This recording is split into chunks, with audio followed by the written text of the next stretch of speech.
Good morning all of you. कैसे हैं आप सभी? उम्मीद है आप सभी बहुत अच्छे होंगे।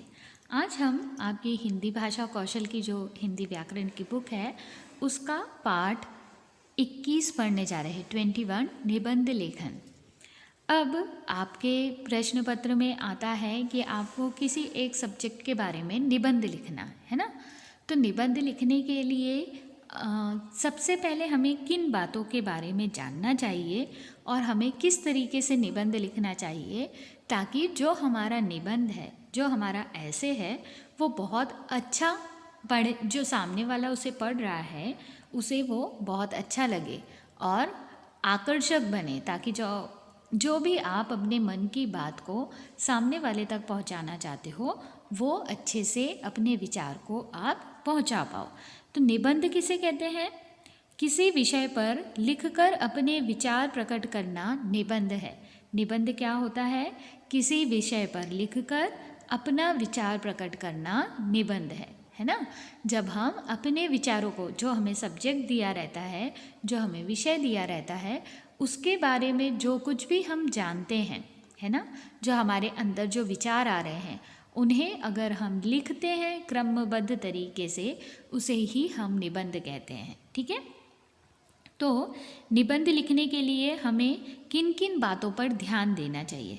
सबसे पहली बात, सारी बातें क्रम से होनी चाहिए, है ना। जैसे जो फर्स्ट लाइन लिखी है उसका संबंध सेकंड लाइन से होना चाहिए। ऐसा नहीं हो कि फर्स्ट लाइन लिख दी, उसका संबंध आपको दूसरे पैराग्राफ में मिल रहा है, तो वहाँ पर वो जो निबंध है वो आप लिख तो दोगे, लेकिन जो सामने वाला पढ़ने वाला है वो इतना रुचि लेकर नहीं पढ़ेगा। दूसरी बात क्या होती है निबंध लिखने के लिए? भाषा हमेशा सरल होनी चाहिए, है ना। मान लिया आप हिंदी के बहुत, आपको हिंदी बहुत अच्छे से आती है ना, लेकिन जो सामने वाला है जिसे आप अपना निबंध बताना चाहते हो, अपने विचारों को बताना चाहते हो सकता है उसे बहुत क्लिष्ट हिंदी ना आती हो, बहुत प्योर हिंदी ना आती हो। तो अगर आपने कुछ ऐसे वर्ड्स लिख दिए जिसका अर्थ उसे नहीं पता है, तो वो बस ऐसे ही पढ़ेगा और आगे चला जाएगा, है ना। तो इसीलिए हमें जो हम निबंध लिखते हैं उसकी भाषा बहुत सरल रखनी चाहिए। तीसरी बात क्या है? वाक्य छोटे हो। हमें जब हम निबंध लिखते हैं तब हमें बहुत बड़े बड़े वाक्य नहीं लिखने चाहिए। वर्णन में रोचकता होनी चाहिए। और जब भी हम निबंध लिखना शुरू करें हमें ये पता होना चाहिए कि उस जो भी विषय दिया गया है उस विषय के बारे में हमें सारी जानकारी होनी चाहिए। जब तक हमें विषय के बारे में सारी जानकारी नहीं होगी तब तक हम जो वर्णन है, उस विषय का जो वर्णन है वो हम नहीं कर पाएंगे। किसी बात को 2 बार ना लिखा गया हो। फिर मोस्ट इम्पॉर्टेंट चीज़, छोटे बच्चे जब निबंध लिखते हैं ना तो वो क्या करते हैं, एक ही लाइन को बहुत बार लिख देते हैं, है ना। तो जो सामने पढ़ने वाले हैं उनको इतना तो पता है कि आप यही लाइन बार बार लिख रहे हो, तो वो इतने इंटरेस्ट के साथ आपका निबंध नहीं पढ़ेंगे, है ना। तो हमें क्या करना चाहिए, एक ही लाइन को बार बार नहीं लिखना चाहिए। ठीक है। चलो अब हम पहला निबंध देखते हैं महात्मा गांधी के बारे में। पहले इनके बारे में थोड़ी सी बात कर लेते हैं, फिर इसके बाद हम इस निबंध में जाएंगे। क्या हुआ? महात्मा गांधी कौन है? आपने 10 रुपए का नोट देखा होगा, 20 रुपए का नोट देखा होगा, 50 रुपए का नोट देखा होगा, 100 रुपए का नोट देखा होगा, 500 का नोट देखा होगा, है ना।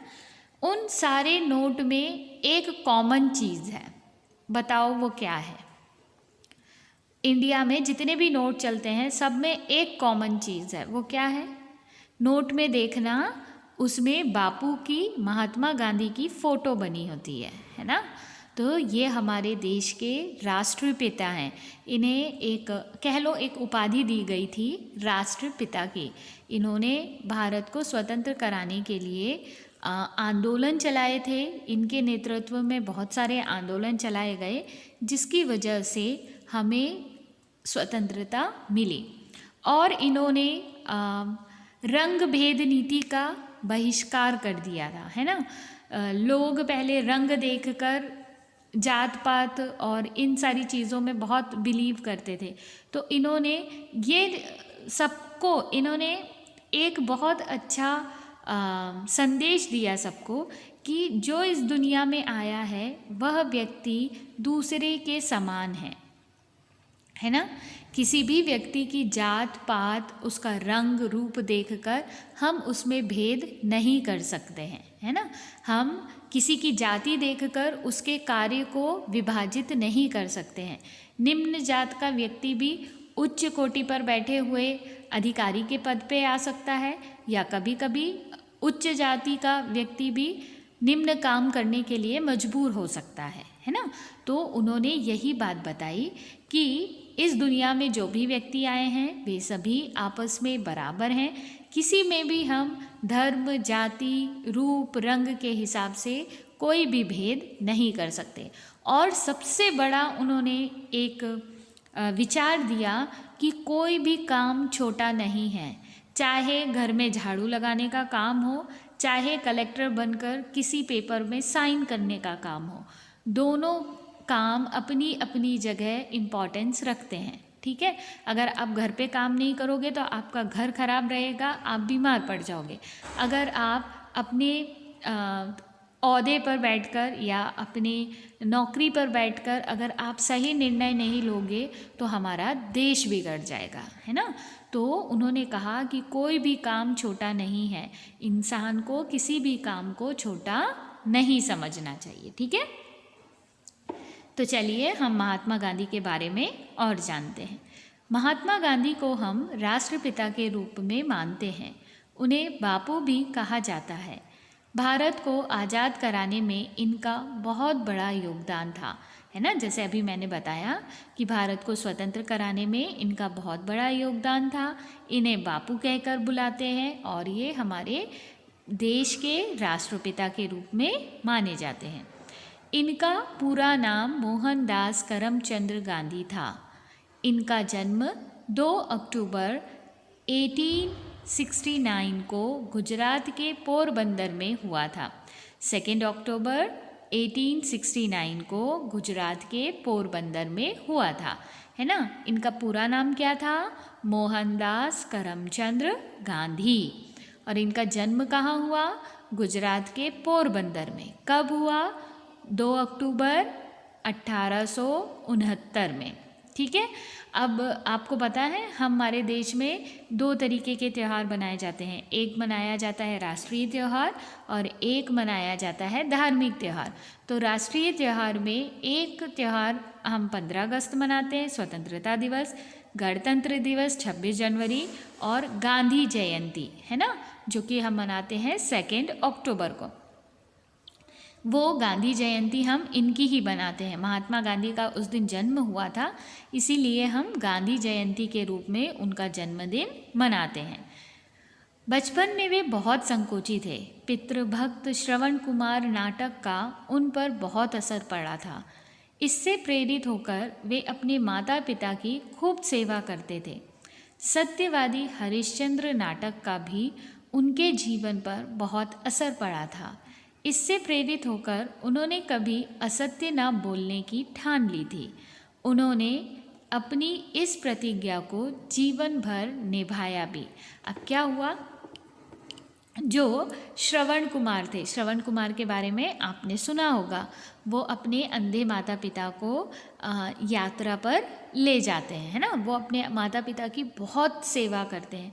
तो जब उन्होंने उसके श्रवण कुमार का नाटक सुना तो उसका महात्मा गांधी के जीवन पर बहुत असर पड़ा और वे अपने माता पिता की बहुत सेवा करते थे।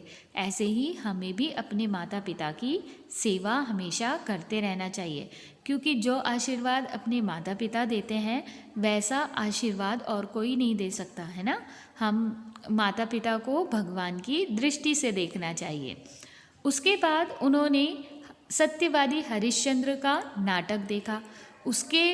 उस नाटक से भी वो इतने प्रभावित हुए कि उन्होंने फिर दृढ़ संकल्प कर लिया कि वो फिर कभी भी असत्य नहीं बोलेंगे, है ना। उन्होंने क्या निश्चय किया कि वो कभी असत्य नहीं कहेंगे और उन्होंने जीवन पर्यंत, जब तक वो जिंदा रहे तब तक उन्होंने अपनी इस प्रतिज्ञा को निभाया। उसके बाद क्या हुआ? वो यहाँ पर अच्छे से पढ़ाई कर रहे थे। इसके बाद उच्च शिक्षा के लिए गांधी जी को लंदन जाना पड़ा। वो वकालत की पढ़ाई कर रहे थे और वो लंदन गए। वहाँ पे उनके साथ बहुत कुछ ऐसा हुआ जिसने उन्हें झकझोर दिया, है ना।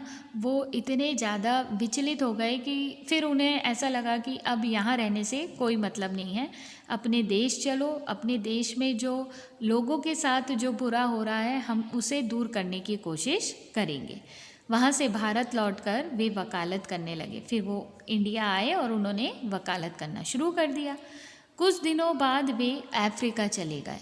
जब वहाँ वो अफ्रीका में गए, फिर विदेश गए, है ना, अफ्रीका गए, वहाँ पे उन्होंने देखा कि काले गोरे का बहुत भेदभाव है। मतलब काले लोग, गोरे लोग जो रहते हैं ना, उनकी बराबरी में आकर बैठ नहीं सकते थे, उनके साथ खाना नहीं खा सकते थे, उनके साथ मिल नहीं सकते थे। मतलब उनकी बहुत दुर्दशा हो रखी थी। तो जब उन्होंने ये देखा तब उनका मन बहुत विचलित हो गया और उन्होंने इस भेदभाव को मिटाने के लिए आंदोलन चलाया। इसके बाद जब वहाँ पर कंडीशन थोड़ी अच्छी हो गई तो वो वापस भारत आ गए। भारत आने के बाद वे स्वतंत्रता संग्राम में कूद पड़े। सारा देश उनके साथ हो गया।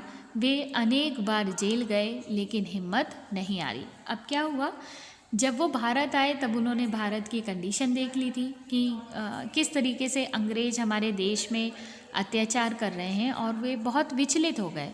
उन्होंने लोगों को इकट्ठा किया और फिर उन्होंने आंदोलन शुरू किया अंग्रेज़ों के विरुद्ध।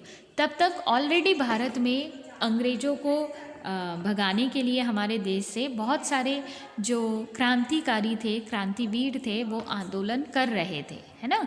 ऐसा नहीं था कि उस समय तक हमारे देश में कोई आंदोलन नहीं चल रहा था जब महात्मा गांधी आए थे, ऐसा बिल्कुल भी नहीं था।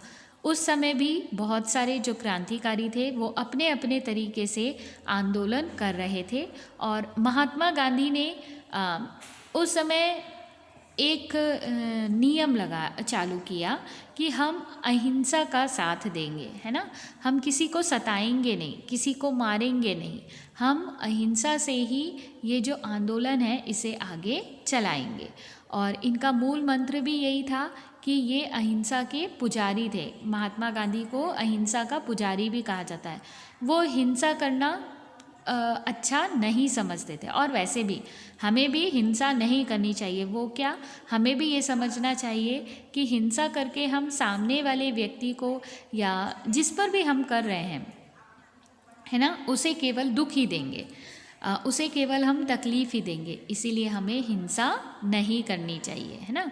हमें अहिंसा के साथ ही अपना जीवन आगे बढ़ाना चाहिए। हिंसा और अहिंसा क्या, अहिंसा अच्छे काम करना, किसी को सताना नहीं, और हिंसा किसी को सताना, उसे परेशान करना, उसे दुखी करना, ये कहलाता है। ठीक है, तो महात्मा गांधी के बारे में हमने आज बहुत कुछ जाना। क्या जाना कि वो बचपन में बहुत संकोची थे, लेकिन उसके बाद जब उन्होंने श्रवण कुमार का नाटक देखा, हरिश्चंद्र का नाटक देखा, तो इन्होंने इन दोनों नाटकों ने उनके मनोभाव में बहुत अच्छा प्रभाव डाला और वे अपने माता पिता की खूब सेवा करने लगे और उन्होंने कभी भी असत्य ना बोलने की ठान ली और वो उन्होंने जीवन पर्यंत। हम भी बहुत सी बार ऐसा होता है कि हम दृढ़ निश्चय कर लेते हैं कि हम झूठ नहीं बोलेंगे, लेकिन कहीं ना कहीं ऐसा कोई पॉइंट आ जाता है जहाँ पर हम बोल ही देते हैं, है ना। तो वो जो बोल ही देते वाली कंडीशन है ना, उसे ही हमें जीतना होगा। ठीक है, तो ये रहा महात्मा गांधी का ऐसे, और इसे आप अपनी कॉपी में लिख लेना और लर्न भी कर लेना। एक और ऐसे हम देखते हैं, वो ऐसे है बाल दिवस, जिसे हम इंग्लिश में बोलते हैं चिल्ड्रंस डे, है ना। बहुत मज़ा आता है कि नहीं आता है चिल्ड्रंस डे के दिन। बहुत सारा फेयर लगता है, मेला लगता है, बाल मेला लगता है और आप बहुत इन्जॉय करते होगे ना उस दिन। तो बाल दिवस क्यों मनाया जाता है, किनकी याद में मनाया जाता है, हम उस दिन को किस तरीके से इन्जॉय करते हैं और हम क्या कर सकते हैं, है ना। ये सब चीज़ें हम इस निबंध में देखेंगे। बाल दिवस 14 नवंबर। हर वर्ष 14 नवंबर को बाल दिवस मनाया जाता है। भारत के प्रथम प्रधानमंत्री पंडित जवाहरलाल नेहरू के जन्मदिन को ही बाल दिवस के रूप में मनाया जाता है। नेहरू जी को बच्चों से बहुत प्यार था और बच्चे उन्हें चाचा नेहरू कहकर पुकारते थे। इसलिए उनके जन्मदिन को बाल दिवस के रूप में मनाया जाता है। देखो क्या बताया गया यहाँ पर, क्या बताया है कि जो बाल दिवस है 14 नवंबर बाल दिवस के रूप में मनाया जाता है। क्यों मनाया जाता है? जो हमारे पहले प्रधानमंत्री थे पंडित जवाहरलाल नेहरू, उनका जन्मदिन ही 14 नवंबर को आता था और उन्हें जो छोटे बच्चे होते हैं उनसे बड़ा प्यार था और वो बच्चों को बहुत प्यार करते थे और बच्चे भी उन्हें चाचा नेहरू कहकर बुलाते थे। इसीलिए उनका जो जन्मदिन है उन्होंने बाल दिवस के रूप में दे दिया। बाल दिवस बच्चों का त्यौहार है। यह बच्चों के लिए महत्वपूर्ण दिन होता है। इस दिन स्कूली बच्चे बहुत खुश दिखाई देते हैं। वे सज धज कर विद्यालय जाते हैं। विद्यालयों में बच्चे विशेष कार्यक्रम आयोजित करते हैं। वे अपने चाचा नेहरू को प्रेम से स्मरण करते हैं, है ना। हमारे स्कूल में भी ऐसा होता होगा कि बाल दिवस के दिन बच्चे बिल्कुल, उनको लगता है कि त्यौहार है आज तो, है ना। बहुत अच्छे अच्छे कपड़े पहनकर जाते हैं स्कूल और जो भी मेला लगता है बाल दिवस के लिए उसको बहुत इन्जॉय करते हैं और अपने चाचा नेहरू को हम याद करते हैं। कहीं कहीं बाल मेला भी लगता है। बाल मेले में बच्चे अपनी बनाई हुई वस्तुओं की प्रदर्शनी लगाते हैं। इसमें बच्चे अपनी कला का प्रदर्शन करते हैं। नृत्य, गान, नाटक आदि प्रस्तुत किए जाते हैं। अब क्या होता है, जो बाल मेला रहता है ना, उसमें बच्चे अपनी जो उनको क्रिएटिविटी आती है ऐसे बहुत सारी चीज़ें बनाते हैं और वहाँ पर प्रदर्शित करते हैं, दिखाते हैं लोगों को। और नाच होता है, गाना होता है, नाटक किए जाते हैं, मतलब पूरा दिन वो बच्चों का रहता है। बच्चे देश का भविष्य हैं, इसीलिए हमें सभी बच्चों की शिक्षा की तरफ ध्यान देना चाहिए। बच्चों के रहन सहन के स्तर को ऊंचा उठाना चाहिए। इन्हें स्वस्थ, निर्भीक और योग्य नागरिक बनाने का प्रयास करना चाहिए। यह बाल दिवस का संदेश है। अब क्या कह रहे हैं कि जो बच्चे होते हैं, जैसे आप छोटे बच्चे हो, आपसे ही भारत का भविष्य निर्भर करता है। आप जैसे अपना जीवन जियोगे, भारत अगर अच्छा जीवन जियोगे तो भारत उन्नति की ओर जाएगा और अगर बुरा जीवन जियोगे तो भारत अवनति की तरफ जाएगा, है ना। भारत का विकास नहीं हो पाएगा। इसीलिए कहा गया है कि बच्चों की शिक्षा पर विशेष ध्यान देना चाहिए, उन्हें योग्य नागरिक बनाना चाहिए। यही बाल दिवस का संदेश होता है। बाल दिवस के अवसर पर केंद्र तथा राज्य सरकार बच्चों के भविष्य के लिए कई कार्यक्रमों की घोषणा करती हैं। हमें भी सरकार का सहयोग करना चाहिए। अपने मोहल्ले में मज़दूर बच्चों को स्कूल जाने के लिए समझाना चाहिए। अब हम किस तरीके से प्रयास कर सकते हैं, जो हमारे यहाँ मज़दूर लोग होते हैं ना, उनके पास बहुत सारे बच्चे होते हैं और वे लोग स्कूल नहीं जाते बल्कि अपने माता पिता के साथ ही वो घूमते रहते हैं। तो हमें उन्हें सिखाना चाहिए कि आप अपने बच्चों को स्कूल भेजो। हम नहीं कहते हैं कि बहुत बड़े स्कूल भेजो, लेकिन जो सरकारी स्कूल हैं आप वहाँ भी भेज सकते हो। वहाँ ना आपकी फ़ीस लगेगी, ना आपको स्कूल का बैग खरीदना पड़ेगा, ना बुक्स लेनी पड़ेगी, ना शूज़ लेने पड़ेंगे और ना ही आपको यूनिफॉर्म लेनी पड़ेगी। वो सारी जवाबदारी शासन की होती है ना। हमको गवर्नमेंट ही ये सारी चीज़ें प्रोवाइड करता है। तो हमें उन्हें ये बताना चाहिए कि आप अपने बच्चों को सरकारी स्कूल में भी भेज सकते हो, ताकि इनकी जो प्रारंभिक शिक्षा है वो पूरी हो पाए। और यही बाल दिवस का मुख्य उद्देश्य भी या संदेश भी यही है। ठीक है, तो हमने बाल दिवस के बारे में भी जान लिया और हमने महात्मा गांधी के बारे में भी जान लिया। हमने दोनों निबंध देख लिए हैं। अब इन दोनों निबंध को आप अपनी कॉपी में लिख लेना और इन्हें बहुत अच्छे से लर्न कर लेना। ठीक है, तो मिलते हैं अब आपसे नए लेक्चर में। तब तक आप सभी सुरक्षित रहिए।